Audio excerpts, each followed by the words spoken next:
This is Cadillac Unscripted on 107.9 CDY. It's another weekend of local chat. My co-host is Katie Huckle. Hi, Katie. How are you? Good morning.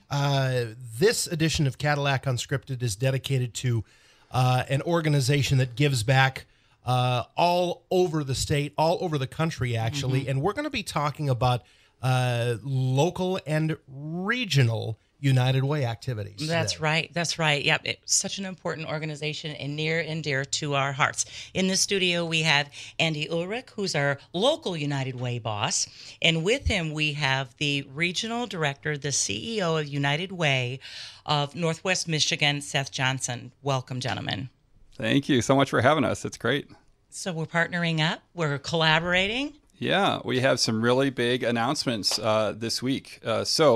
And this has been a culmination probably of a year's process of, we kind of started joining forces a little bit about a year ago and started sharing kind of our back office and bookkeepers and that sort of thing. And then, and which really, I thought would just kind of be better practices, but it really ended up saying it was like 80% of our costs and stuff. No kidding. Yeah. That's huge. It is. Yeah. Because I mean, for us, it's about, we're trying to do as much good in the community. And if we can do that for a lower cost, that means we can do more good. You know, it's about impact and being effective.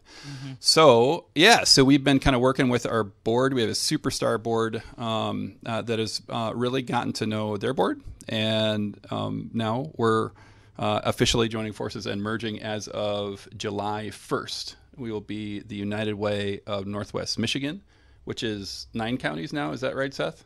Yep, he's nodding his head. So yeah, and what we hope to do by that is really be able to do more locally in our area, but also work on regional issues too. We worked out a really good deal that was pretty smart, that took some time, where all of our funds that we have and all of our future donated dollars still stay locally. They're all used in Wexford County, Missaukee County. But we get to kind of have more access to programs from United Way of Northwest Michigan, like a dental truck and other things that we'll be able to bring here. And really, it just seems like a great collaborative. And really, United Ways are doing this all across the state. You know, there are 28 United Ways, I think, right now. And I would bet that just because people are seeing such good things from being collaborative, we are... I would bet, in 10 years, you see maybe 10 United Ways or maybe even less, because there's a real savings and by doing that and really just being able to be more effective. And I'm really looking forward to seeing what the future is bringing. Seth, would you like to say a few words? Sure. Yeah, I can just add in. I think that from my perspective with United Way of Northwest Michigan, we're extremely excited about this. One, because Andy gets to wear less hats. He only looks Right? good in so many hats. Like 1 or 2 hats he looks good in, not all the hats. But at the same time, being able to come along and support, these hyperlocal issues in Wexford, Missaukee County with the donors, the advocates, the volunteers, and make change here. But at the same time, we get to pull back and look at a larger regional perspective as well, too, and how we can make more change throughout the entire region. So from my perspective, I think this is the best of both worlds, where Andy's going to be able to look good in 1 or 2 hats, not 10 hats, Yes. and allow him to focus in on what we can do to support impact here in Wexford, Missaukee County. Let us take some of those hats and also add more capacity to United Way in Wexford, Missaukee County moving forward as well, too. I have a question. This sounds so commonsensical to me. Why wasn't it done before? That's a really good question. And I'll say that, I think that we might be a little bit behind like private industry, for example, where we've seen a lot of like mergers like this, things like that. And we've also watched a lot of those go really badly at the same time too. So I would say that we more have been really cautious with this process to make sure that we don't have the bad things happen, which is that resources get sucked into the big metropolitan Traverse City. That's not what we're looking to do here at all. We're looking to support the community itself so much more. And so that's probably why it hasn't happened, is just that there have been bad examples, and we've wanted to maybe sit back, watch, learn from those so that we can have a better path forward for our organization moving forward. And Andy said it best in terms of we're not going to lose services. We're going to gain services. And it comes down to donor intent. And donors, when they write a check, one of the beautiful things about United Way is that your money stays local and that administrative costs are low. And I think what I'm hearing is administrative costs are going to be even lower. Yeah. And you're not going to be shopping for software packages when really you should be out or want to be out raising money. Right. Or even, some stuff, you're saying software packages, like if we have the same stuff and they have the same stuff, we're having 2 licenses. And so actually it'll kind of reduce our costs, that sort of thing. Yeah, it'll be great. And really, we've kept an eye on them, and we kind of looked around as these United Ways are coming together more, looked around for who is the most healthy and most active. And, in their area, for 4 or 5 years ago, they had maybe 3 or 4 staff, and now they have 24 staff and are really growing. And I think what you're seeing is that the United Way, we've been here about 40 years. Well, 2 things I like to say. First off, this process has been really deliberate and thoughtful, because really we've been here for 40 years, and I really want to honor all those people, the volunteers, the donors, the people on our board, the past employees, Pat Goggin, who is worked for here. I want to honor those people and do right by them. And so we wanted a really thoughtful process about this. So I'm really excited for what the future might bring with this. I think what you'll see is that the United Way, we really have a trusted reputation and a brand, and what people are looking for is for the United Way to step up to the plate and be able to do that, to handle complex social issues that other people can't deal with. Like a lot of times other nonprofits, if you're Oasis, they do great work, but they are staying in their lane of domestic violence. Or, if you're YMCA, you kind of have, these are the things that we do, or Habitat. And I think that the United Way has more flexibility to really tackle larger issues. And we need to look at that regionally as well as here. Stuff like housing or let's say kids' mental health needs, it's happening here, but it's really happening in the region. And how can we best position ourselves to really be effective? And, from our perspective, how to be good stewards of every dollar that people thankfully donate to us, and to make that effective. Right. Yeah. So this positions us well to do that with, being able to access, we're accessing, their staff and things. It's been wonderful. Yeah. So, Seth, can you describe to us how it works? We were used to, I served on the United Way board for 10 years plus. Well, thank you for your service. Oh, first and absolutely. We look forward to roping you back in. But, looking back at those meetings, it's like everybody had their opinion, and what about this agency and what about that agency? What will Andy's day look like now as he's coming to your meetings and also running? What does that look like? Yeah, really good question. So the goal here is to just make sure that Andy is as effective as possible locally, and so not stuck in things like back office things, stuff like that. We, through this merger process, have added 2 board chair seats to our board that oversees the entire organization. But at the same time, we're keeping a local community impact team here. So Andy will be continuing to work locally with volunteers, members like yourself, to serve in a capacity that's helping us make decisions about where we need to show up. Also, our allocation process, those will all be made still here locally. They will then be kind of approved by the larger board that's throughout the region. So Andy's day is going to look a lot of like helping organizations find ways to solve new problems, or coming up with new solutions themselves as well too, or ourselves too, and identifying those gaps and saying, hey, how can we fill those gaps? How can we serve more families? How can we serve more individuals who are financially struggling? Looking at those pieces, that's what his day is going to look like. I'm really excited about some of the advocacy work that we're headed to do in Lansing as well too, because so much of the world is impacted, especially in the human service side of things, so impacted by what happens in Lansing. And so we have a much stronger presence there, and being able to take the voice of advocates here in Wexford-Mesaki County and nonprofits here in Wexford-Mesaki County down to Lansing to make long-lasting policy change really makes me excited as well. So mostly his day is going to look pretty much the same, but it's going to look different because he's not going to have to be worrying about 990s and tax filings, things like that. We have other staff members that can do that, and let him focus in on how we can make the most impact here in Wexford-Mesaki. Seth, Andy mentioned some extraordinary growth in in your neck of the woods and what you do. Can you tell us, is that also related to other collaborations, or what happened? You exploded. Well, that's very flattering, first and foremost. I think that we made a decision as United Way of Northwest Michigan. I came into the organization in 2019, so right before the pandemic. I was actually with a larger United Way as well, too, in Des Moines, Iowa. So I was in the United Way world, the family, for instance. But this was much, much smaller than the one that I was coming from. And I was fortunate that our board and myself really looked around during COVID and said, what do we need to do and who do we need to be moving forward? Wow, good. A lot of our legacy has been great because we've been able to do truly incredible things. We've been able to fund truly incredible things, but more and more our community doesn't need us to be a funder the same way. They need us to be the ones raising our hands saying, you know what, we're going to roll up our sleeves. We're going to go get our hands dirty and we're going to start doing things in a community.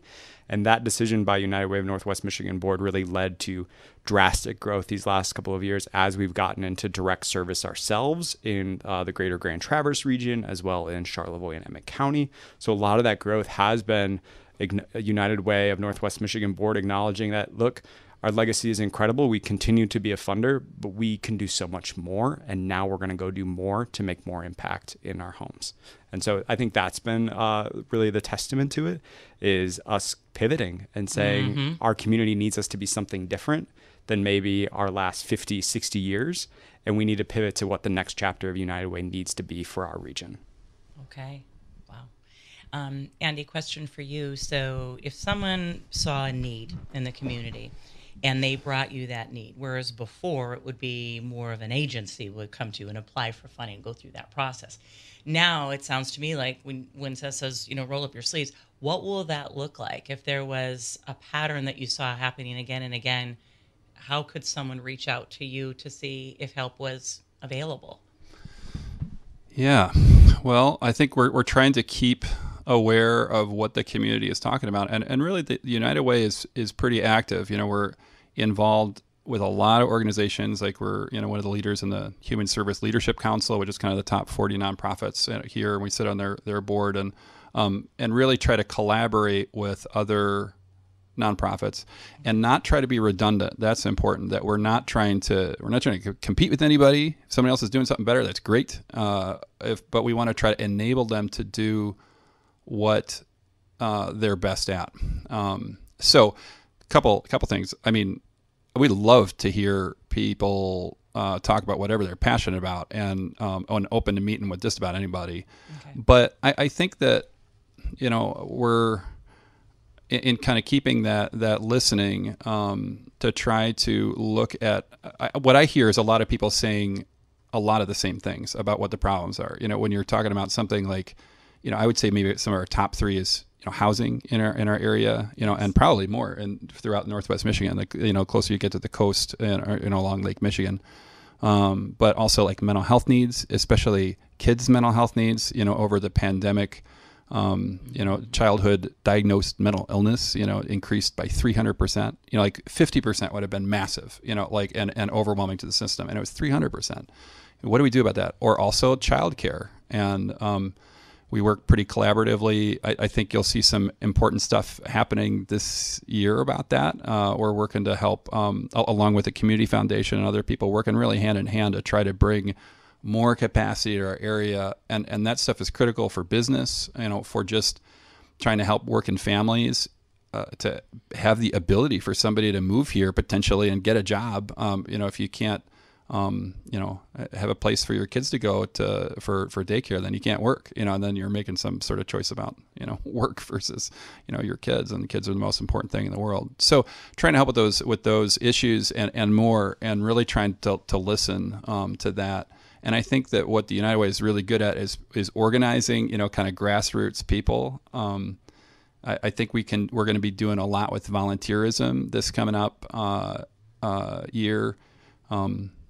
Volunteers really change, and this is not just United Way. This is like all of nonprofits really changed since COVID. What I'm hearing, I don't know what you're hearing, Seth, but like volunteerism maybe across all nonprofits is down maybe by half. No kidding. Or like 60%. And just I think we just had this behavior change. We all stayed home and we got out of our routines, and So I am really hearing from all the nonprofits. They need people, they need volunteers. So one of the things we're just starting to pilot, and probably should I talk about it? I'm going to talk about it. Happen here, Rich. We're doing it. It's unscripted. We're going to do it. That's We should why probably have like an official rollout. But on our website, you're going to be able to look at. We've contracted with a company, Galaxy Digital, to be able to shop for volunteer opportunities from all of the nonprofits in our area. So we're just signing up the first batch right now.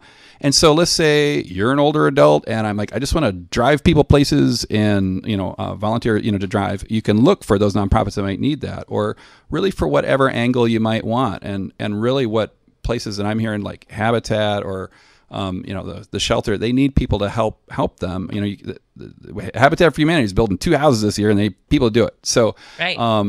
Hopefully, we can help drive some more people. They can kind of shop for what volunteer opportunities they might want, or even events. And then hopefully we can get a few more volunteers. I might also say too, in our local community, since this is local, the Visitors Bureau is also doing this, and we're kind of dividing and conquering. They're going to start one that is going to organize volunteers for like Beer Fest and like the festivals, events, and then we're going to kind of take it for the nonprofits and then kind of share back and forth. Also, we'll be able to do background checks, but that's just one of the many programs that might be coming here. Spectacular. Well, and that is us iterating the next version of United Way, right? It is us hearing from the community that we need help with volunteers. And so we look as a team and with community partners to say, okay, what's the solution and how do we come up with it? Your question was like, how does someone come to you? I love bad coffee. And so like bad coffee and like dreaming big, like that's what I think a lot of our work comes down to, is finding people in community that believe that their community could do better or can do better. And these are the steps, and they might need a little push from us.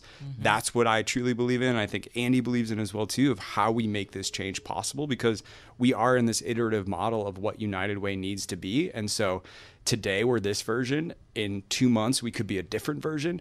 We're going to continue to have those bedrock values, though, of raising dollars here locally, making sure they're activated here locally, continuing to mobilize the caring power of our communities to make this change. But it's just going to look different as our community needs us to look different. Incredible. So we had Dr. Jim Whalen, who is Chief Medical Officer for Munson, on the show. We've had him on the show several times. He's an engaging fellow. And we asked him, what do you do post-COVID to be resilient and strong? And he gave us a website and he gave us multiple bullet points, but one that really hit home with me was interpersonal relationships.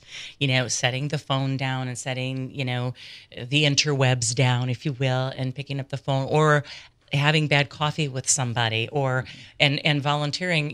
What's more important? You can interact that way, right? Yeah, absolutely. So it's huge. And my background is like psychology, and I tell you, if you wanna feel good, almost the best thing you can do is to volunteer somewhere. Like, go volunteer at your local soup kitchen or food bank and handing out food, and you will feel extremely thankful for your life. Right. So really, in terms of the ways to be happy, that's important. And I also think for like younger folks, if you're just starting off in your career and you're 23, 24, you're probably not donating 10 grand to something, but you can roll up your sleeves and help with something. And so I think that's really valuable. And in terms of like a character trait, that is something really good to cultivate in your life, to try to make our little piece of the world a little bit better, than hopefully when we leave. Yeah.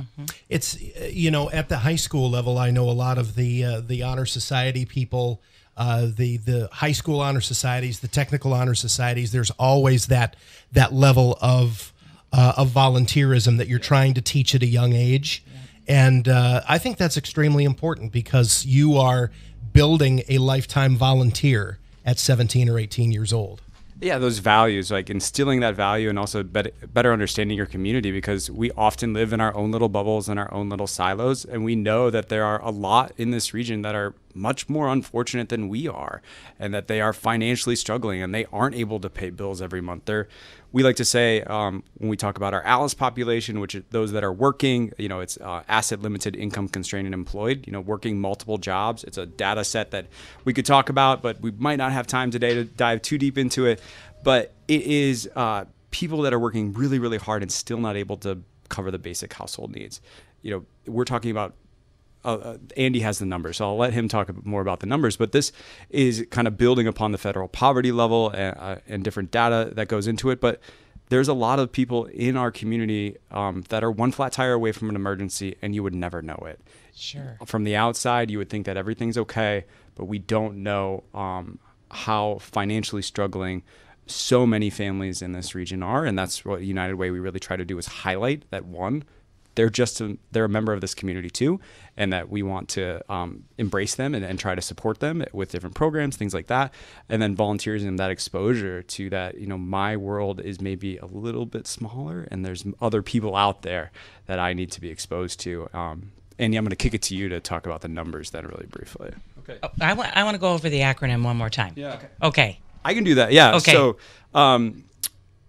I'll give you a little bit of like the quick dive. But in 1969, President Johnson launched the War on Poverty, which was saying that far too many Americans could not afford basic household needs. That number, which is a federal poverty level, in the human service world, that is everywhere. But we know that data set hasn't been updated. And so United Ways across the country, we use what's called the Asset Limited Income Constrained and Employed Data Set, or ALICE population. Okay. Wow. So that's the acronym. Got it. So when we say ALICE, we're talking about those that are financially struggling. They are, every 2 years, we do a survey of communities, and we look at what it costs to live in a community. And then we cross-reference that with income streams that are available via the census data, and we can give a percentage for how many households then fall below the ALICE threshold. So they are financially struggling, not able to afford basic household needs every month. They're putting debt on credit cards, things like that as well too. Thank you. And that ALICE data is used for nonprofits to, like, where do we want to target our efforts? We really want to target those families that, let's say, single parent families, families that are, working 2-3 jobs to try to make ends meet, that kind of thing. And we want to try to help them out so that they don't get into a really bad, cycle where they're just not making it. So how do we support those families and grow the strength of our whole community and endurance? So I'm looking at some of these numbers, and a lot of these numbers too are even used by nonprofits. They're used for like grants, to write grants, mm-hmm. or data to how to the bus service, where we need to be able to the buses to be able to go in our counties, that sort of thing. It's used in a lot of ways, and like what Seth was saying about this data for federal poverty really hasn't been updated since the 60s, which is ridiculous. Like when they were first using that data, the main expense was food for a family, which now it's all sorts, it's mm-hmm. it's very different now. So like, for example, in Wexford County, right now we have about a 45% ALICE threshold of families that might, be, at risk, which is about 15,000 people in Wexford. Missaukee, they have about a 47% total ALICE threshold. With maybe 7,000 folks in that basket. But what's cool is this data, which is funded by Consumers Energy. Is that correct? Whole host of funders, yeah. As well as other folks. But is sponsored by really United Way across the country. It's really trying to dial in using census data in different areas. And you can even dial in by township. So like we can see in city Cadillac, it's maybe about 50%. And you can kind of have some, see what I was really surprised. Manton was at 65%. Wow. Springville, 56%. You can dial in by township. And obviously other places like Cherry Grove or Clam Lake, are in the kind of 25% range, and they're doing very well. So we can use this kind of data and also share this with other nonprofits so they can be more effective in what they're doing. Mm-hmm. The numbers for Missaukee County, about 47%. We've had some decreases, especially in this Lake City proper. They've actually gone down because they're doing very well financially. The houses are very nice there, along the lake. But really some places that are still struggling. Like Clam Union, Forest Township, McBain's at about 55%. And we really want to try to get in there and do some work and try to protect those families. And in general, nationwide about ALICE, we really were worried that this data was going to increase over COVID. Because there's a lot of stressors, but there were all these programs that increased, SNAP benefits increased, and some of those payments. And actually, we found it really kind of worked. We didn't see a big we thought we were going to see this huge spike, and there wasn't. And what we're almost worried now is those programs are ending. Like people on Medicaid that were getting healthcare stuff are not, now as much. It's much reduced. And so we're really curious to see, there's a lag in this data to see what it looks like now. But we'll keep crunching through that data and see what's going on now. And hopefully we won't see that spike, but we want to really be ready in case there is. Talked about volunteers, and it sounds like there's going to be a volunteer push. This portal that you're talking about, where people can, what are my gifts, or how do I want to help? How soon will that launch? We'll have about a month and a half. We've got the first, couple of organizations just built in now, and then we want this kind of core group that is going to be in there. And then in about a month, we'll get it through to hopefully expand it to about 30 or 40, and then really be able to select in our town. As we're kind of combining, this is new, we're announcing about our merger and trying to also merge all of our social media and our websites and stuff. So we got to shoehorn into their website, and to really be able to search by county. That's what we want to try to be able to do, is because the reality is someone from here is not going to probably volunteer in Petoskey or Grand Traverse, but we want to be able to search by Wexford and Missaukee County for those volunteer opportunities and keep it local, which is kind of our whole mission, and still in this merger to kind of keep it local while still having those greater resources.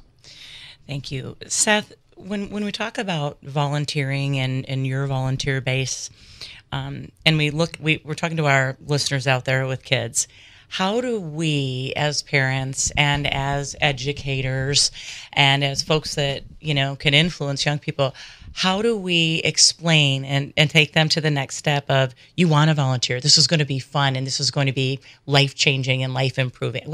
How do we introduce kids to volunteerism?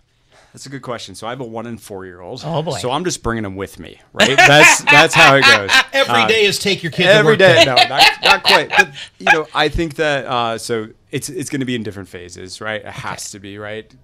Kids is the greatest joy in many of our lives, right? Right. For me, it is just going out volunteering and exposing my children to that. For others, it is, as they age, exposing them to that there is the other and different agencies, and finding their own passions, and then saying, hey, well, what if you went and supported an agency like that? If you really like animals, going and supporting the different rescue organizations, finding those things. So that would be how I would do it, is better understanding the kid themselves and what they're passionate about, and then maybe them getting connected with, hey, did you know someone's doing this in the community? That's really the beauty of this portal as well too, is that as individuals, you can sign up and say, I'm really interested in working with my hands.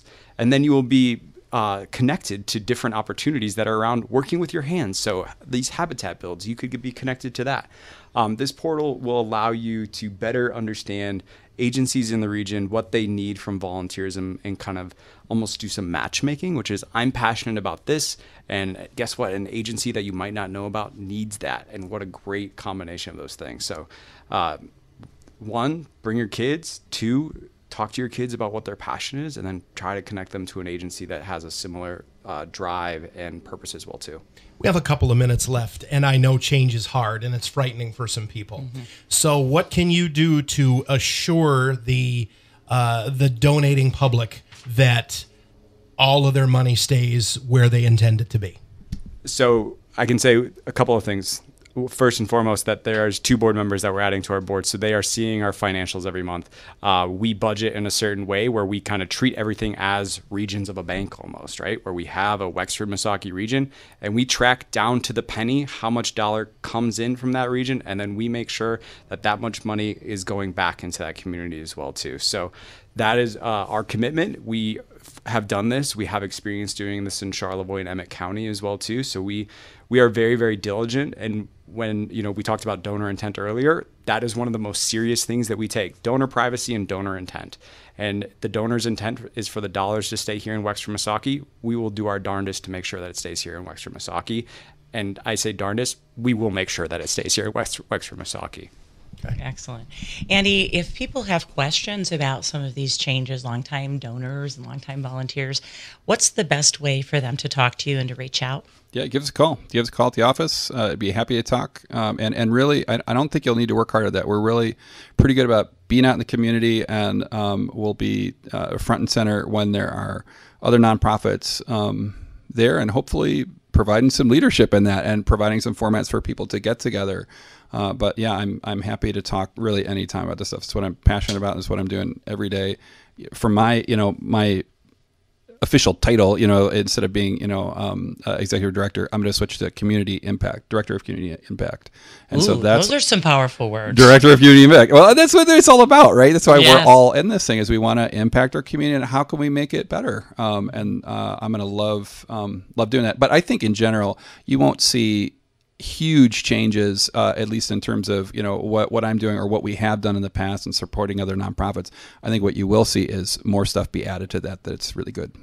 Incredible. Wonderful news. Thank you both. We've got our local United Way director, Andy Ulrich, and then we have our regional director and CEO of United Way of Northwest Michigan, Seth Johnson. Gentlemen, thank you for your time. Thank you. Thanks, guys. Cadillac Unscripted, sponsored by Independent Bank. Join us next time. Next weekend, Saturday morning, 8:30, same time, same station, right here on 107.9 CDY.